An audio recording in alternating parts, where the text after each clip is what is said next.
Magandang araw mga ka-Home Search! Welcome to another episode of HomeSearch.ph House Tour.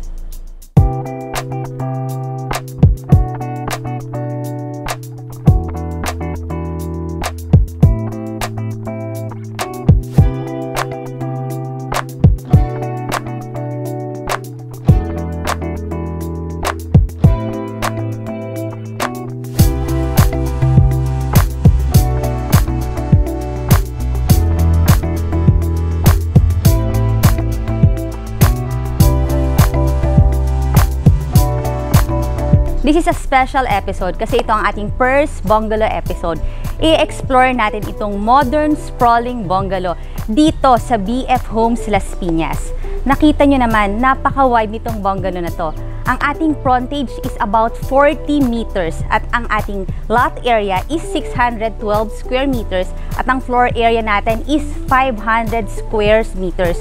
So yung frontage niya, katumbas niya ay 3 bahay na magkakatabi dito sa BF Homes. Ganun siya ka-wide. Pero bago tayo mag-start sa ating house tour, pakiclick muna ang like, subscribe at notification bell sa ating channel na Home Search Philippines para lagi kang updated sa mga videos na magagandang bahay na pwede mong maging dream house. At para sa kumpletong listahan ng mga houses for sale or for rent, please visit our website at www.homesearch.ph and like us on Facebook, Home Search PH. My name is Eva. I'm your friendly real estate broker at samahan nyo ako sa pag-explore ng bonggang bungalow na ito dito sa BF Homes Las Piñas. Dito muna tayo sa ating pedestrian gate. Meron tayong 2 gate, yung parking gate at eto ngayon ang ating pedestrian gate. Pansinin lang natin ito. It's a modern bungalow. So, gumamit ang ating architect ng tiles na wall cladding. Kulay gray siya, tapos white yung ating wall. So, parang na-emphasize ang kanyang pagiging modern because of the color combination. Siyempre, meron na rin tayong mga wall lamps dito sa labas. Ang ating house number. Napapansin nyo, fully landscape ang ating garden dito sa labas. Meron na tayong mga rapice plants, medyo malalaki na sila. At dito naman sa part na to, tara, punta na tayo dito sa papasok ng gate. Ito, ang ganda na itong mga ganitong klaseng plant, yung maki plant na nagiging siyang part na rin ng ating wall. So, punta tayo dito sa ating garage. Yan. Nandito tayo ngayon sa parking lot nitong bahay na to. Actually, ito talaga ang pinakagusto ko dito sa property na ito because meron itong 8-car garage.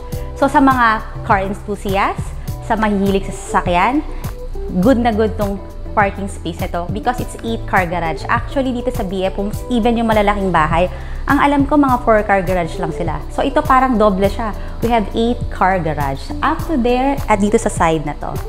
So, tingnan natin itong meron siyang cabinets dito sa side na to para sa inyong mga tools.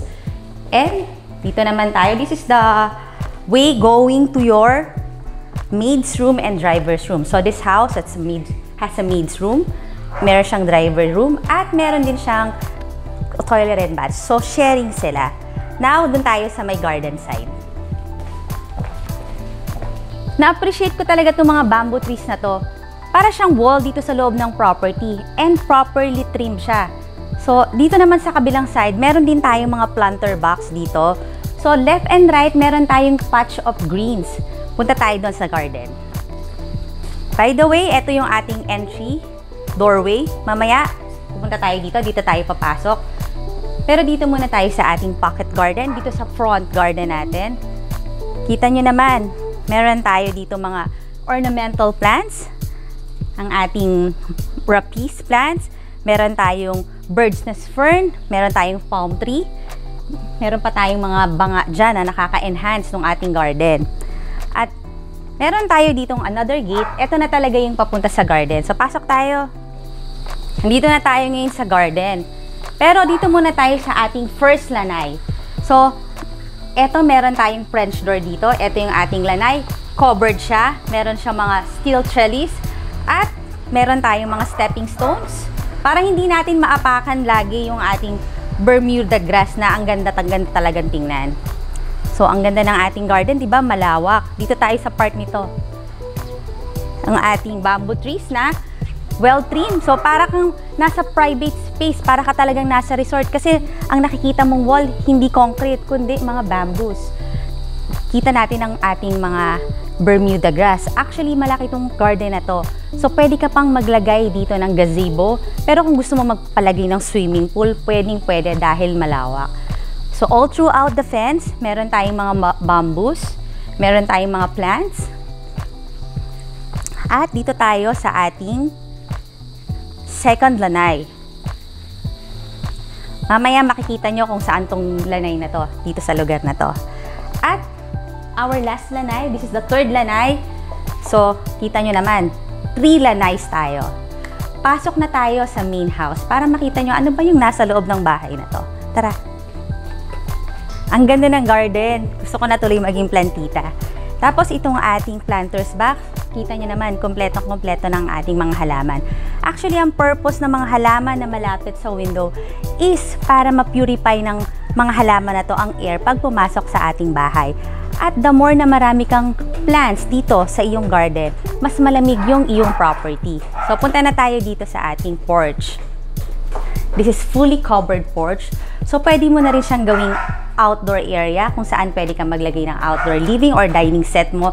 So, pag may mga guests ka, pwede sila dito or kung gusto mo magpahintay, kahit dito na lang sila.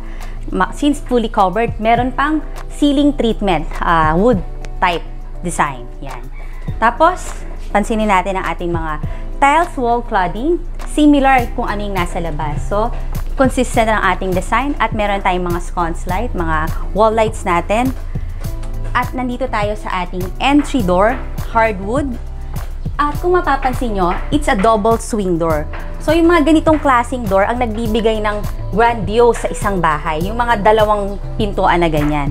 At alam nyo ba na ang maganda dito sa mga double swing door natin, kung may malalaki kang gamit na kailangang ipasok, yung mga beds, mga sofa, yung mga big items or big furnitures, kasyang-kasya dito.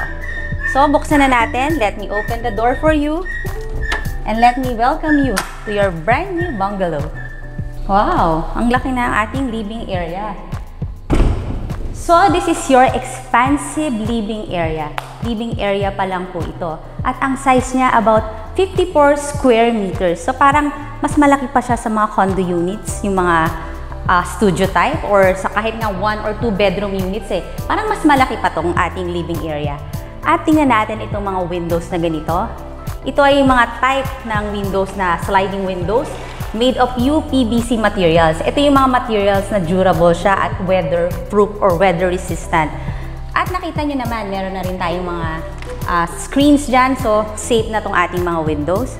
So, this is a panoramic type windows kasi nakikita nyo naman na napakalaki yan. Itong papunta dito ay ang ating family area. Pero later yan. So, tingnan muna natin ang ating dining area. Kita nyo ang haba ng nilalakad ko. Because napakalaki talaga ng ating living area. Punta tayo ngayon sa ating dining area. Kita nyo naman may privacy. Meron tayong sliding door na made of UPVC rin. Very smooth yung pag-glide ng ating sliding door. So, kung gusto nyo medyo private ang inyong dining area, that's good. Ito yon. So, kung malaki ang ating living area, syempre malaki rin ang ating dining area. This is about 25 square meter yung size ng dining area natin. And also, kasyang-kasya dito yung mga 10 up to 12 seater na mga dining set. And meron din tayong mga windows na UPVC sliding windows na may screen na. At napansin nyo ba, the same yung ating mga ceiling treatments. Meron tayong mga exposed beams dyan na nagmamatch sa ating mga baseboard sa ating living and dining area. Tapos, punta na tayo dito sa ating kitchen. So, dito tayo ngayon sa ating kitchen. It's a U-type kitchen. Meron tayong wooden countertop. At ang ating countertops dito ay white granite. Pansin nyo naman, kompleto ang ating mga shelves. Meron tayong mga cabinets, drawers, so kompleto. At meron tayong under sink. Double under sink tayo. Movable ang ating faucet. At syempre, nandito rin ang ating window, ang ating UPVC window, mga durable type. If you notice, yung mga windows na to is lagi siyang malapit sa ating dishwashing area. Syempre because for natural light. Also, nilalagay nito sa exterior kasi ito yung place na kahit wag na tayong maglagay ng cabinet. Kasi dapat sa kitchen maraming storage, maraming cabinets, maraming cupboards, maraming drawers like this. So, dito naman sa area na to, this is where we can put our stove and meron din provision for range hood. Ito naman yung ating mga cabinets dito, pantries. Modern yung style niya kasi wala siyang mga handles. Pero gumamit ang architect ng mga ganitong klaseng aluminum. Ang tawag dito, continuous edge pull. Yan, yung mga ganyan. So, marami tayong cabinets dito sa ating kitchen. At syempre, para naman maganda yung kitchen, may mga ceiling treatments tayo. Kung napapansin niyo yung mga beams na yan, nakakapag-enhance ng ating kitchen, nakakapagpa-modern. Match ang color ng ating mga beams na treatment na yan, ceiling treatments, dito naman sa ating flooring. So kung napansin nyo, iba yung flooring ng ating kitchen, sa flooring ng ating living and dining, para ma-define natin properly yung mga spaces. So dito naman yung way, this door is the door leading to the driver's room, maid's room, utility area, and garage. So, nakita na natin kanina. So, pasok na tayo sa mga bedrooms. Tara! So, this is the way to your bedroom. Kung ikaw ay nasa living room, malapit siya sa dining area din. So, dito muna tayo sa first door na ito. And this door is your powder room. So, meron siyang mga vertical or horizontal tiles. Yun yung kanyang design. At meron siyang pedestal sink and your water closet. So, ito yung ating hallway papunta sa mga bedroom. Private siya. Ito yung sa kabilang side, yung ating living area. Meron siyang mga fixed windows para maliwanag pa rin dito sa ating hallway. At napansin nyo, para maganda yung ating hallway, meron tayong mga ceiling treatments, mga exposed wooden beams.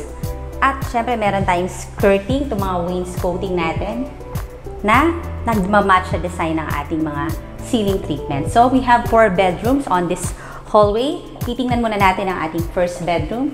Siyempre, yung door natin, kapareho yung color niya sa ating mga baseboard, sa ating mga ceiling treatments, at dito sa ating mga wainscoting.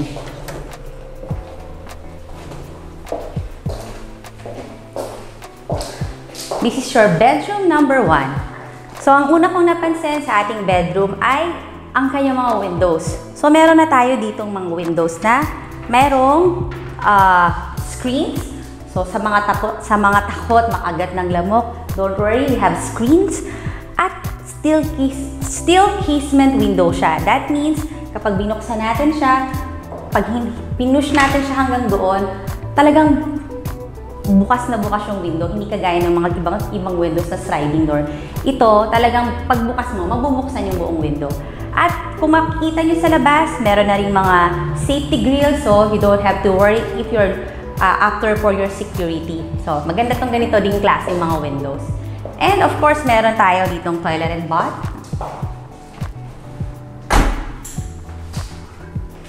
Yung ating basin type sink na nasa granite na salt and pepper. Tapos meron pa siyang, actually nahihila to. Ito yung, meron ka ditong maliit na drawer para storage mo ng mga things mo. We have our water closet. And, of course, yung ating sliding tempered glass. Dito sa ating shower enclosure, we have double shower, rain shower, and hand shower. Siyempre, para matchy-matchy pa rin ang design, yung ating tile sa ibabaw niya, may ganitong mga trimmings, wooden trimmings na kapareho ng ating mga baseboard, yung color niya. This is a wood trimmings. Tingnan natin yung other room. By the way, we have a floor to ceiling cabinets.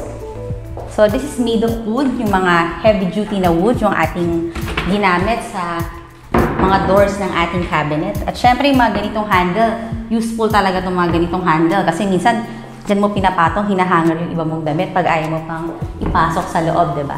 So, floor to ceiling yung ating cabinet. This is your bedroom number 1. Let's move on to your bedroom number 2. So, this is our bedroom number 2. Katabing-katabi lang siya, yung bedroom number 1.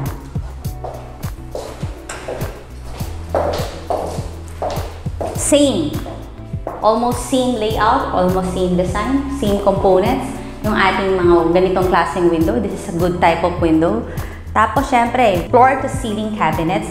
And also, of course, lahat ng bedroom may sariling toilet and bath. So, medyo similar din siya dun sa kaninang bedroom toilet and bath natin. Yung ating basin type. Syempre, bihira akong nakakita ng mga may drawer sa ilalim ng countertop.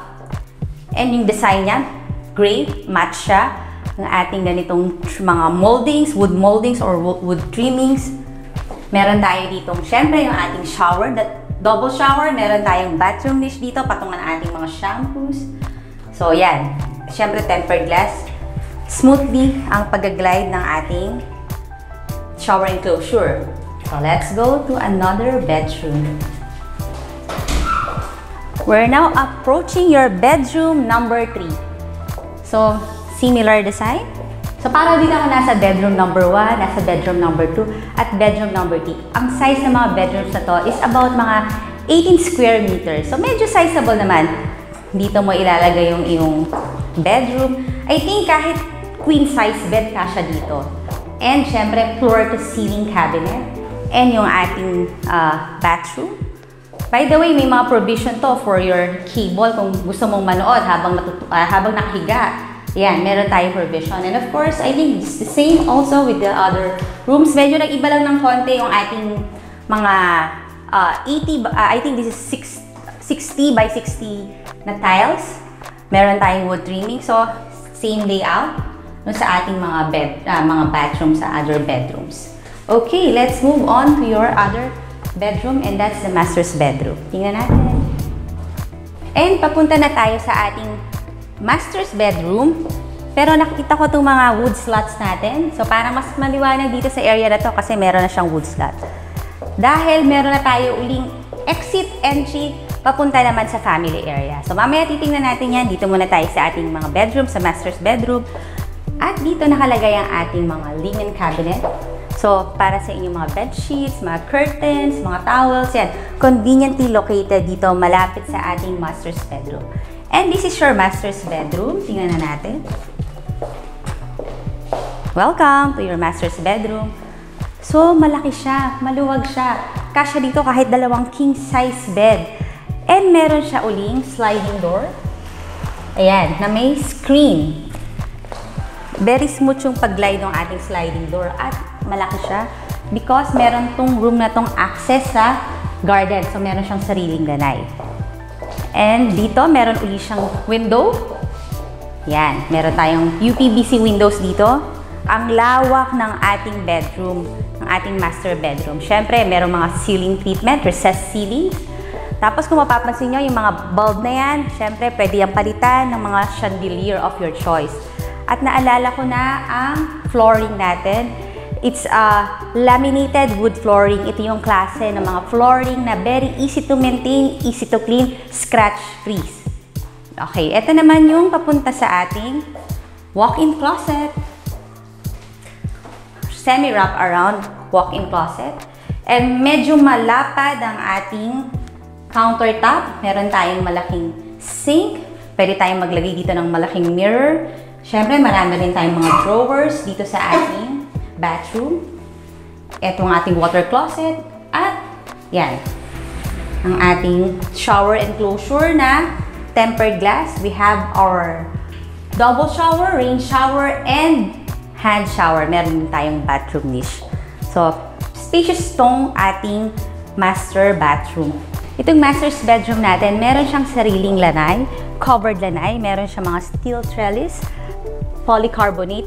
So, itong lanay na to is overlooking our greens or yung ating malaking garden. Pero kung gusto kong medyo private person ka, pwede ka dito mag-setup ng iyong outdoor dining set. Kasi may konti tayong mga treatments dito sa wall na to, itong ating white wall. Pero kung gusto mo naman makikita mo tong area na to na which is ang ganda sa paningin, nakaka-relax ng mata, pwede kang mag-setup dito.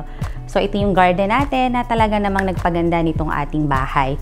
Balik tayo uli sa ating master's bedroom kasi papunta tayo sa ating family area. Ito naman yung ating family area na ang lapit lang sa master's bedroom. So that means, pag galing ka sa master's bedroom, gusto mo rito magstay, tumambay, manood ng TV, kasi pwede rin itong ating entertainment area. Malaki siya, may mga access sa ating mga lanays. Remember, we have 3 lanays, and this family area has an access for the 2 lanays. So ito yung first lanay natin kanina, yung malapit din sa garden. At kung mapapansin nyo, meron tayong mga French swing door. Para, yan, clear glass siya para maliwanag dito sa ating family area. So both side, meron tayong French swing door. Ito. At ito na uli, ito na yung ating second lanay na very near lang sa ating garden at sa lanay ng master's bedroom. So, yan. Ang ganda rin dito sa part na to kasi during parties or event, pwede mo siyang gamitin na function room ninyo or function hall. Tapos, buksan lang natin itong ating mga French windows na to hanggang dun sa labas, dun sa garden. Pwede na natin siyang gamitin as for mga events natin, family gatherings. Kung gusto mo naman maglagay ng television, gawin tong family area, okay lang, pwede tayong mag-setup dito ng entertainment track kasi meron tayong mga provision for Sky, cable or per cable, mga outlets natin. So, pansinin natin yung ating mga wall treatments, I mean the ceiling treatments, mga exposed beam na mga wood ang gamit. At syempre, nagmamatch siya sa ating mga baseboard. So, talagang dinisign itong bahay na maganda. So, pwede na tayong mag-recap. We have seen the house and let's do our recap. Now, let's do our recap. This property is standing on a 612 lot area. Ang floor area is 500 square meter at ang ating frontage is about 40 meters. Ganun siya ka-wide. And it has 4 bedrooms. Lahat may ensuite toilet and bath. Meron tayong maid's room, meron tayong driver's room, meron silang common bathroom. We have a nice garden, fully landscaped, and we also have a 8-car garage. At syempre, meron tayong family area at ang living area natin is very expansive. So truly, this is a very delightful house. Ngayon, tapos na tayo sa pag-explore ng ating bonggang bungalow. Kung nagustuhan mo ang bahay na ito, please share these videos to your friends or families na maaring interested din sa bahay na ito.